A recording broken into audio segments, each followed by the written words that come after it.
Hello అండి, welcome to SSK kitchen.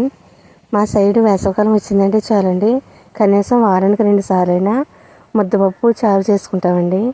ఇది ఎటువంటి మసాలాలు కానీ కారం కానీ ఏమీ వాడకుండా చాలా సింపుల్గా చేసుకుంటాం కాబట్టి అండి ఒంటికి ఎంతో చలవ చేస్తుందండి. మా చిన్నప్పుడు పెద్ద పెద్ద తాటాకిళ్ళు కుట్టించేవారండి. అలా కుట్టించిన వాళ్ళందరికీ భోజనాలు వండేటప్పుడు తప్పనిసరిగా పప్పు చారు ఉండవలసిందండి. ఎందుకంటే వాళ్ళు బాగా ఎండలో కష్టపడి చేస్తారు కాబట్టి అండి ఒంటికి చలవ చేస్తుందని చెప్పి పప్పు వండి చారు కాసేవారండి. ఆ తర్వాతే ఏ కూర మెయిన్ పప్పు ఉందా లేదా, పప్పు చారు ఉన్నాయా లేదా అని చూసుకునేవారండి. అంత చలవ చేస్తుందండి ఇది.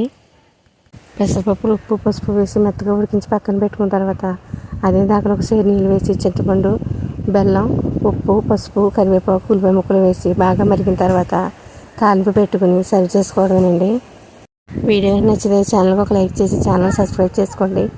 మీలో ఎంతమంది